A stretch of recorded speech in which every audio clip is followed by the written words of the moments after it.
추석날 아침, 저는 119 구급차에 실려갔습니다. 며느리가 제 손을 꼭 잡고 눈물을 흘렸습니다. 어머니, 괜찮으세요? 제발 정신 차리세요. 친척들은 며느리의 어깨를 두드리며 위로했습니다. 유진이가 얼마나 잘해줬는데. 그래도 나이가 나이니까. 하지만 그날 오후 병원 침대에서 깨어난 저는 깨달았습니다. 제가 쓰러진 건 우연이 아니었다는 것을. 여러분 구독과 좋아요 부탁드려요. 3주 전이었습니다. 며느리 유진이 제 손을 잡으며 말했습니다. 어머니, 요즘 은행 사기가 많다고 하던데요. 통장 제가 관리해 드릴까요? 아니야, 내가 할 수 있어. 어머니, 저 믿으시죠? 제가 도와드리고 싶어서 그래요. 유진은 진심으로 걱정하는 표정이었습니다. 저는 고민하다가 고개를 끄덕였습니다. 그래, 그럼 부탁할게. 유진이 환하게 웃었습니다. 네, 제가 잘 관리할게요. 유진은 2년 전 아들 민준과 재혼했습니다. 첫 번째 며느리는 교통사고로 세상을 떠났고 도훈이는 그때 겨우 5살이었습니다. 유진이 왔을 때 저는 안도했습니다.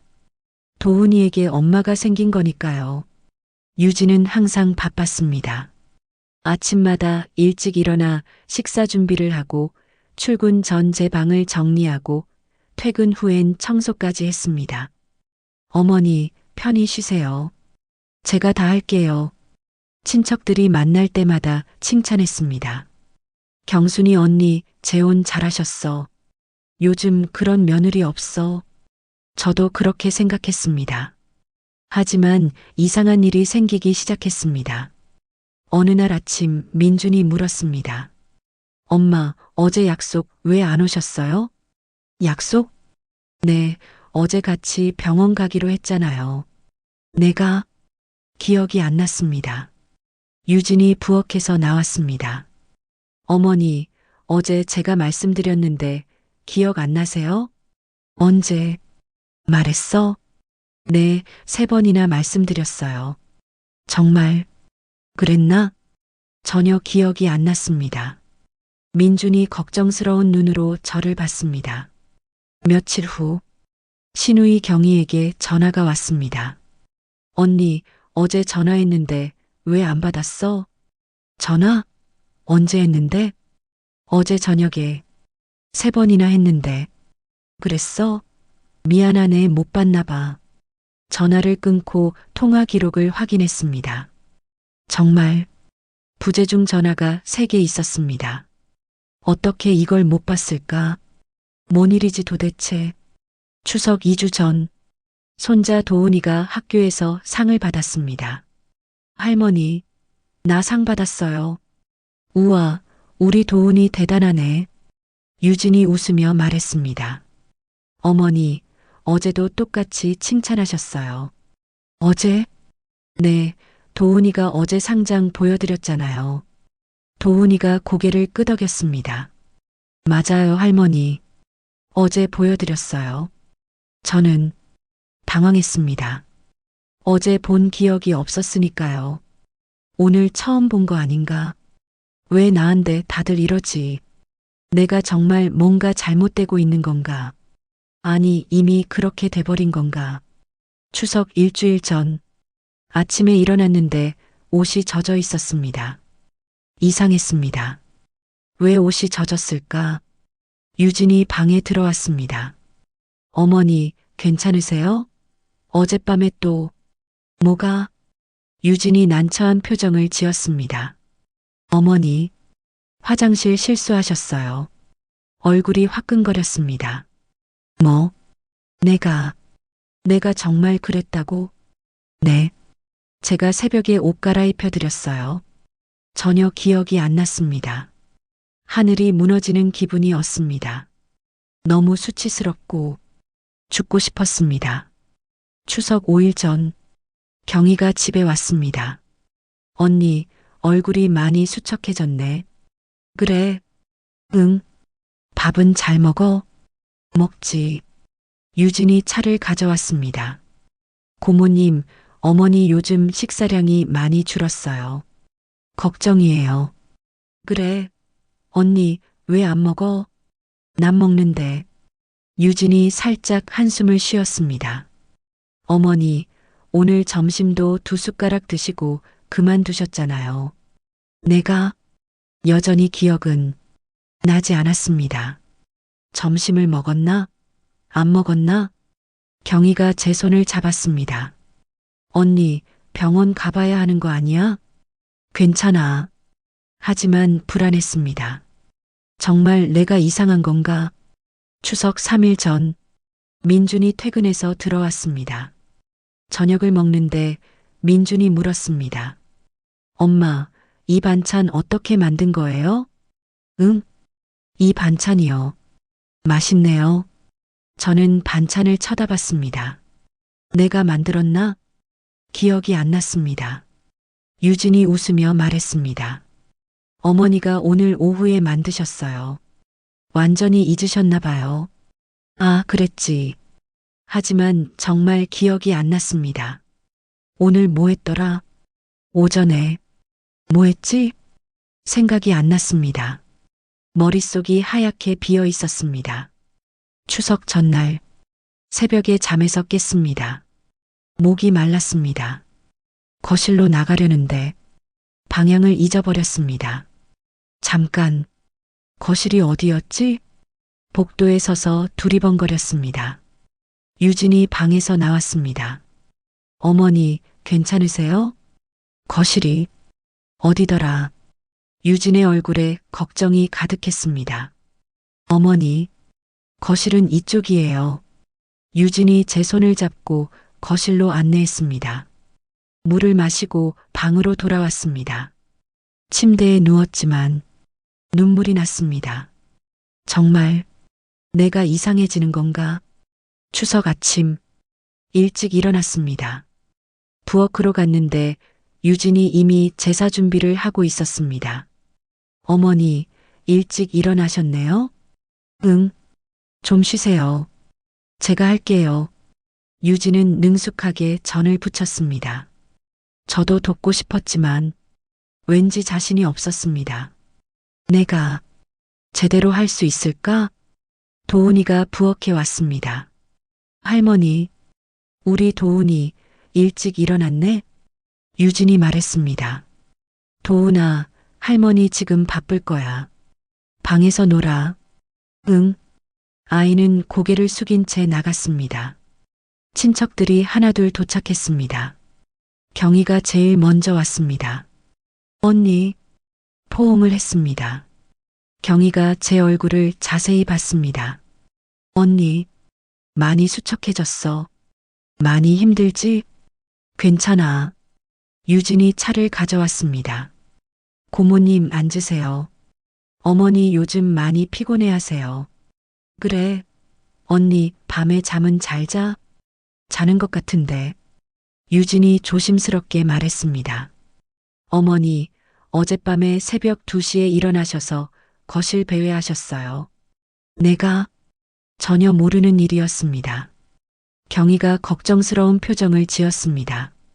친척들이 하나씩 도착했습니다. 유진은 친척들을 맞이하며 바쁘게 움직였습니다.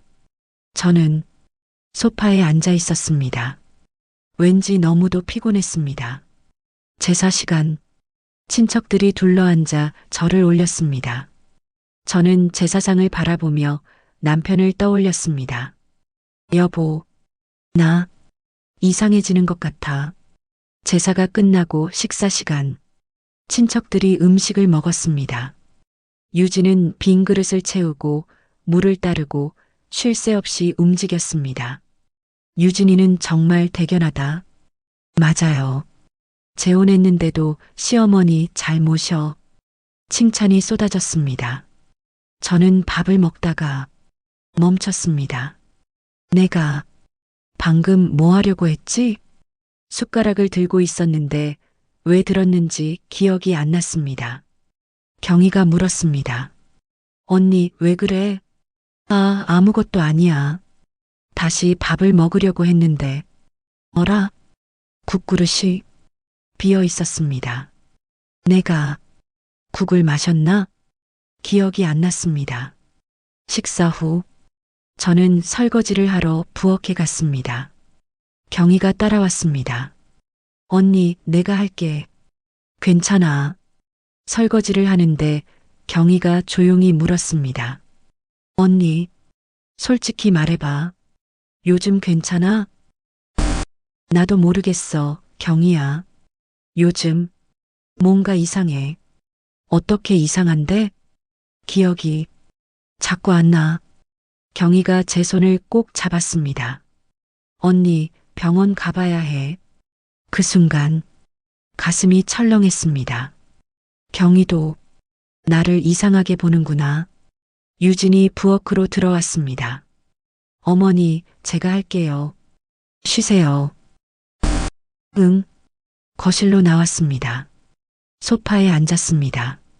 온몸에 너무 힘이 없었습니다. 잠깐 눈을 붙였나 봅니다. 깨어보니 거실이 조용했습니다. 친척들은 TV를 보고 있었습니다. 유진이 제 옆에 물을 놓았습니다.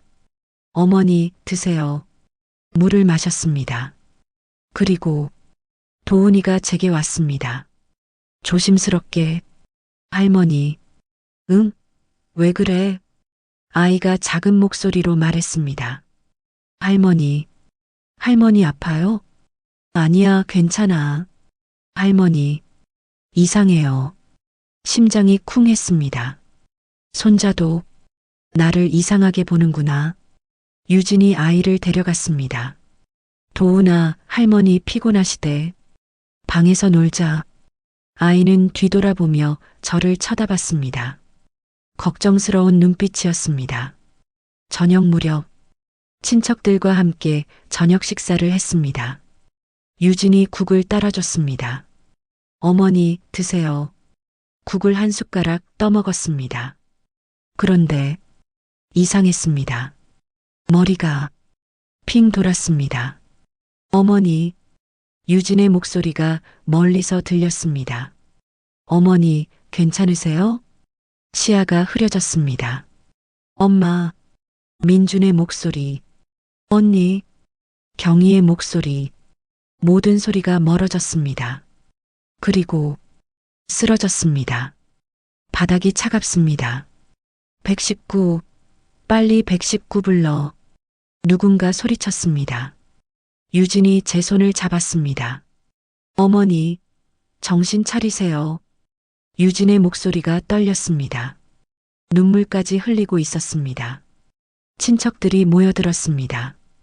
유진이가 그렇게 잘해줬는데 나이가 나이니까 의식이 흐려졌습니다. 마지막으로 본 건 유진의 눈물 흘리는 얼굴이었습니다. 하지만 이상했습니다. 그 눈물 속에 다른 감정이 섞여 있었습니다. 안도감? 그리고 저는 정신을 잃었습니다. 천장이 휘었습니다. 눈을 뜨니 낯선 방이었습니다. 어머니, 민준의 목소리. 엄마, 깨어나셨어요? 여기가 어디야? 병원이에요. 엄마 어제 쓰러지셨어요. 어제? 기억이 희미했습니다. 유진이 다가왔습니다. 어머니, 괜찮으세요? 많이 놀랐어요. 유진의 얼굴엔 걱정이 가득했습니다. 내가 쓰러졌어? 네. 저녁 식사 중에 갑자기 의사가 들어왔습니다. 깨어나셨군요. 검사 결과 나왔습니다. 민준과 유진이 의사를 따라 나갔습니다. 저는 혼자 남았습니다. 가슴이, 아니 마음이 저미어지고 이상하게 숨을 쉴 때마다 마음속 무언가가 찢어지는 것 같았습니다. 10분쯤 지났을까? 민준과 유진이 돌아왔습니다. 민준의 표정이 어두웠습니다. 엄마, 뭐래? 의사 선생님이 정밀 검사를 더 해봐야 한다고. 정밀 검사? 유진이 제 손을 잡았습니다. 어머니, 괜찮아요. 그냥 확인하는 거예요. 하지만 민준의 얼굴이 너무 어두웠습니다. 다음 날 여러 가지 검사를 받았습니다. 기억력 테스트, 뇌 촬영, 혈액 검사. 검사하는 내내 불안했습니다. 사흘 후 퇴원했습니다. 집으로 돌아왔습니다. 유진이 제 방을 정리해 놨습니다. 어머니, 편히 쉬세요. 고마워. 방에 누워 창밖을 봤습니다. 하늘이 화창하고 맑았습니다. 하지만 제 마음은 너무도 흐렸습니다. 일주일 후 병원에서 연락이 왔습니다. 검사 결과가 나왔다고 민준과 유진이 함께 병원에 갔습니다. 의사가 말했습니다. 보호자분, 잠깐 따로 얘기할까요? 민준과 유진이 의사와 상담실로 갔습니다. 저는 밖에서 기다렸습니다. 15분쯤 지나서 나왔습니다. 민준의 얼굴이 창백했습니다. 엄마, 뭐래? 민준이 입술을 깨물었습니다. 의사 선생님이 초기 치매 가능성이 있다고. 가슴이 무너졌습니다. 유진이 제 어깨를 두드렸습니다. 어머니, 괜찮아요. 조기에 발견한 거니까 잘 관리하면 돼요. 하지만 저는 아무 말도 할 수 없었습니다. 정말 내가 치매구나. 내가 집으로 돌아왔습니다. 방에 들어가 문을 닫았습니다. 모든 게 무너져 버리고 말았습니다. 울고 싶었습니다. 그런데 울 기운도 없었습니다.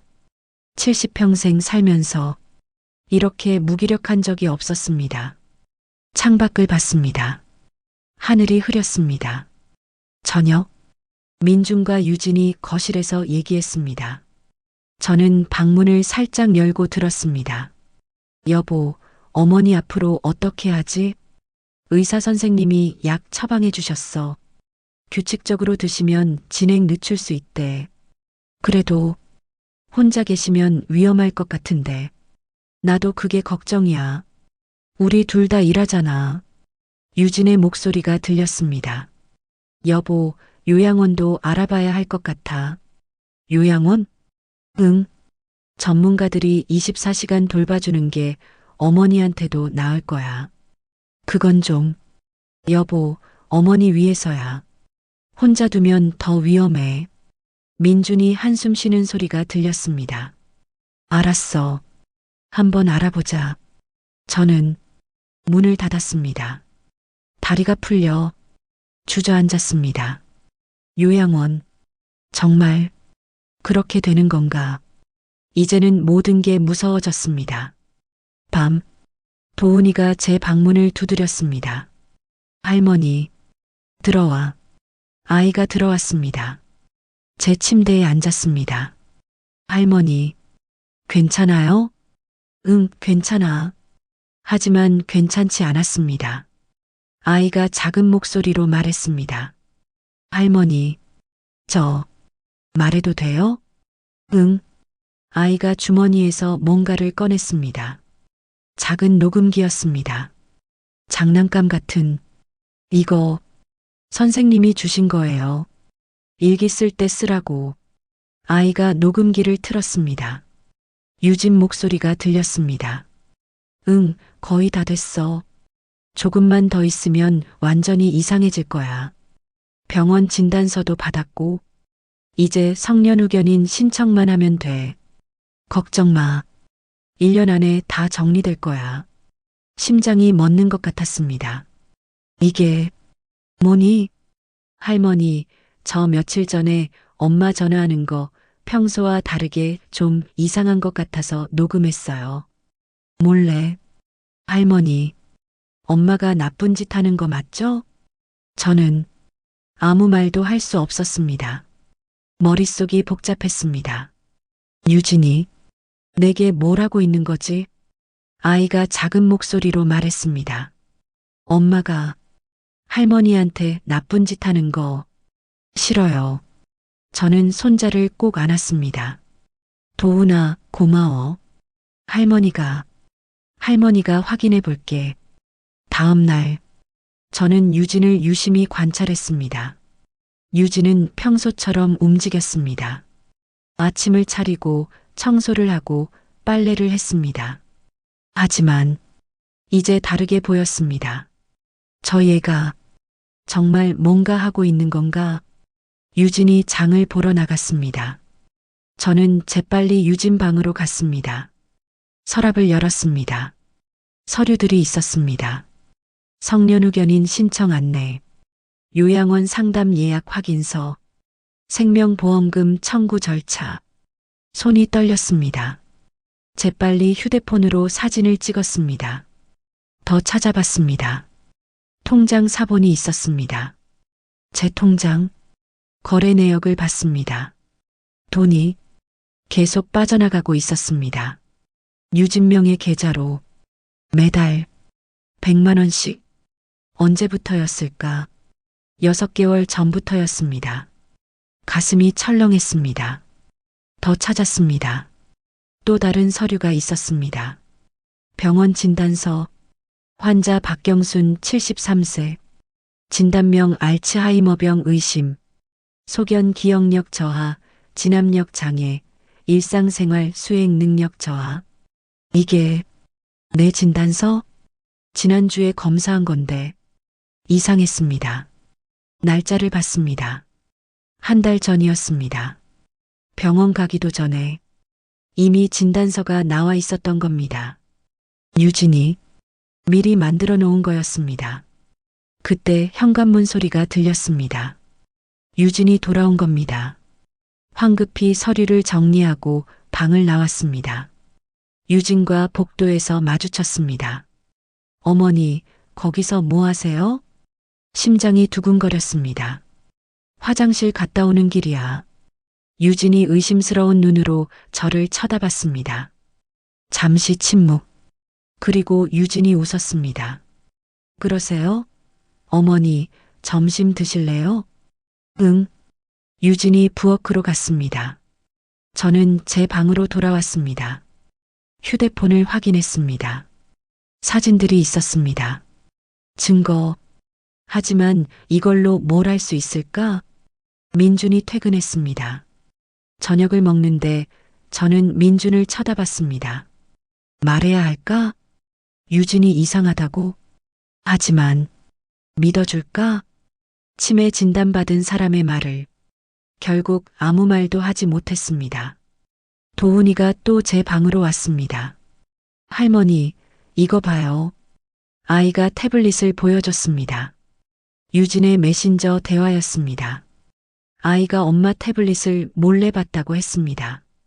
대화 내용을 읽었습니다. 유진 이제 거의 다 됐어. 진단서도 받았고 상대방 성년후견인 신청은 유진 다음 주에 신청할 거야. 그럼 통장이랑 재산 다 내가 관리하게 돼. 상대방 요양원은 유진 좋은데 알아봤어. 한 달에 300만 원 하는 곳인데 어차피 시어머니 돈으로 내는 거니까. 상대방 그럼 집은 유진 1년 뒤에 팔 거야. 그때쯤이면 더 이상 읽을 수 없었습니다. 손이 떨렸습니다. 도훈아, 이거 할머니, 엄마가 나쁜 거 맞죠?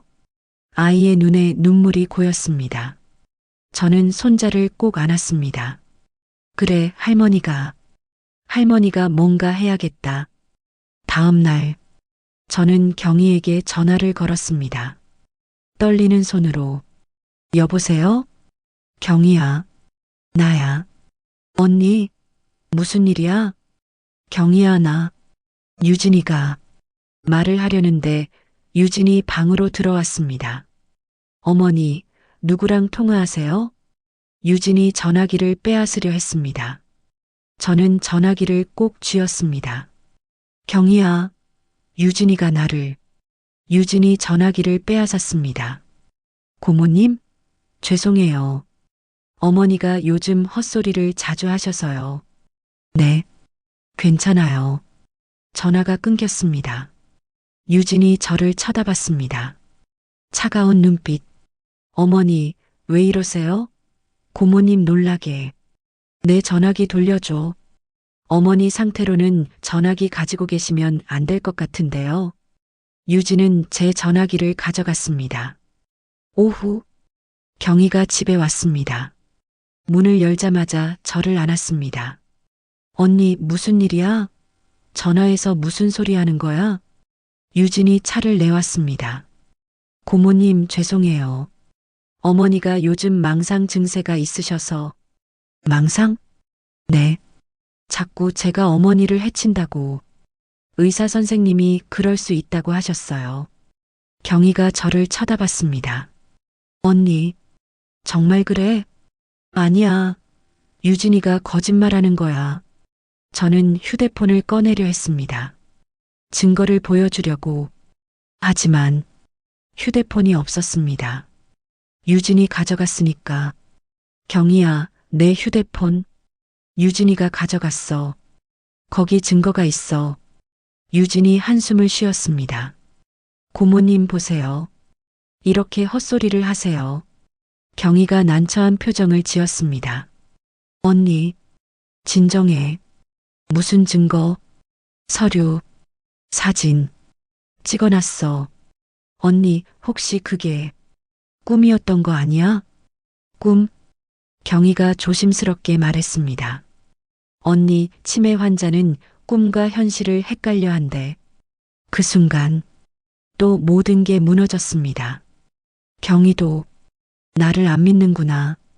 눈물이 고였습니다. 일주일이 지났습니다. 유진은 제 전화기를 돌려주지 않았습니다. 저는 완전히 고립됐습니다. 민준에게 말해볼까 했지만 믿어줄까? 유진은 더 적극적으로 움직였습니다. 여보, 성년후견인 신청 내일 해야 해. 그래야 해? 응. 어머니 혼자 재산 관리 못 하시잖아. 민준이 고개를 끄덕였습니다. 다음 날, 유진이 서류를 들고 나갔습니다. 성년후견인 신청하러. 저는 아무것도 할 수 없었습니다. 도훈이가 제게 왔습니다. 할머니, 제가 도와줄게요. 어떻게? 엄마 휴대폰이랑 태블릿. 제가 고모 할머니한테 보낼게요. 아이가 유진의 기기들을 가져왔습니다. 할머니, 고모 할머니 전화번호 아세요? 응. 아이가 증거들을 전부 보냈습니다. 사진들, 메신저 대화, 녹음 파일까지. 다 보냈어요, 할머니. 고마워, 도훈아. 그날 오후, 경희가 갑자기 집에 왔습니다. 다른 친척들과 함께. 언니, 경희가 저를 안았습니다. 언니, 미안해. 내가 몰랐어. 경희야, 도훈이가 보낸 거 다 봤어. 언니 말이 맞았어. 유진의 얼굴이 굳었습니다. 고모님 무슨. 경희가 유진을 쳐다봤습니다. 유진아, 설명 좀 해보렴. 경희가 태블릿을 보여줬습니다. 유진의 메신저 대화, 통장 거래 내역, 가짜 진단서, 녹음 파일, 모든 증거가 거기 있었습니다. 유진의 얼굴이 하얗게 변했습니다.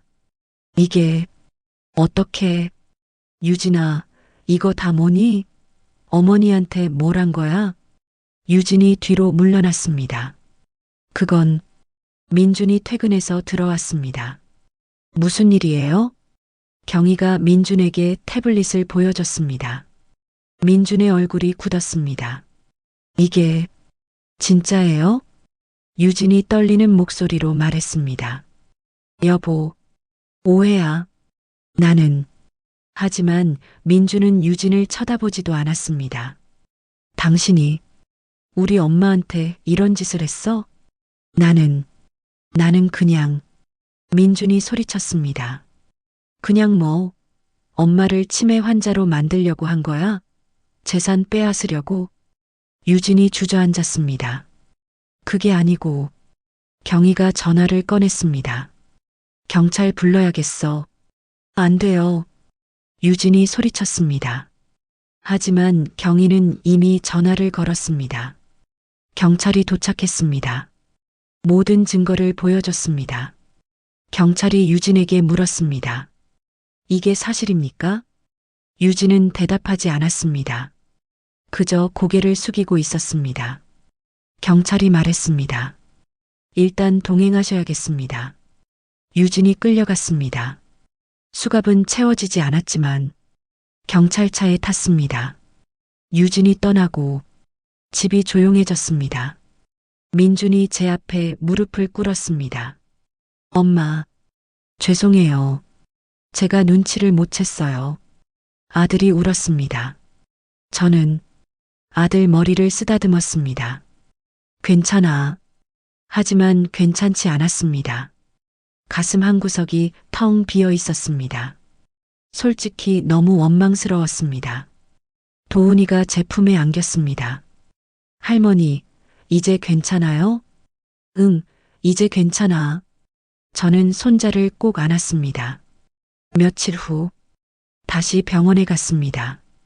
이번엔 다른 병원에서 정확한 검사를 받았습니다. 의사가 말했습니다. 치매 증상은 전혀 없으십니다. 다만 장기간 특정 약물 복용으로 인한 일시적 인지 장애가 있었던 것 같습니다. 약물? 네. 수면제나 신경 안정제를 과다 복용하면 그럴 수 있습니다. 기억력 저하, 집중력 저하, 진압력 장애 등이 나타나죠.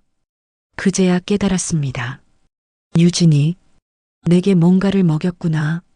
아마 음식에 몰래 섞었을 겁니다. 차에, 국에, 물에. 그래서 내가 이상해진 거였구나. 유진은 재판을 받았습니다. 사문서 위조, 사기, 학대 혐의로 법정에서 유진을 봤습니다. 초췌한 얼굴. 유진이 마지막으로 말했습니다. 죄송합니다. 제가 잘못했습니다. 판결이 내려졌습니다. 피고인에게 징역 4년을 선고한다. 유진은 끌려갔습니다. 공범인 내연남 역시 처벌을 받았습니다. 집으로 돌아왔습니다. 민준이 회사를 쉬고 집에 있었습니다. 엄마, 제가 앞으로 잘할게요. 그래. 도훈이가 학교에서 돌아왔습니다. 할머니, 아이가 달려와 안겼습니다. 할머니, 오늘 선생님이 칭찬했어요. 제가 용감하다고. 그래, 우리 도훈이가 제일 용감해. 저는 손자를 안았습니다. 따뜻했습니다. 창밖을 봤습니다. 햇살이 들어왔습니다. 여보, 이제 다 끝났어요. 안도인지 기쁨인지 모를 눈물이 멈추질 않았습니다. 그날 밤 거실 창가에 앉아 차를 마셨습니다. 제가 직접 끓인 차, 달콤했습니다. 도훈이가 그림을 그렸습니다. 환하게 웃는 우리 가족. 할머니, 아빠, 도훈이. 셋이서 할머니 예쁘죠? 응, 정말 예쁘다. 저는 그림을 가슴에 안았습니다. 50평생 가족을 위해 살았습니다. 가까운 사람에게 배신당했습니다. 하지만 이겨냈습니다. 그리고 이제 저는 다시 시작합니다. 포기하지 않는 한 인생은 언제든 다시 시작할 수 있으니까요. 여러분, 너무 늦었다고 생각하지 마세요. 포기하지 마세요. 여러분 곁에도 분명 누군가 있습니다. 그 손을 꼭 잡으세요. 그리고 기억하세요. 여러분은 충분히 강합니다. 여러분이라면 언제쯤 진실을 눈치챌 수 있었을까요? 댓글로 여러분의 생각을 들려주세요. 이 이야기가 작은 위로가 되었다면 좋아요와 구독 부탁드립니다. 알림 설정까지 해주시면 다음 이야기도 가장 먼저 만나보실 수 있습니다. 여러분 모두 행복하세요.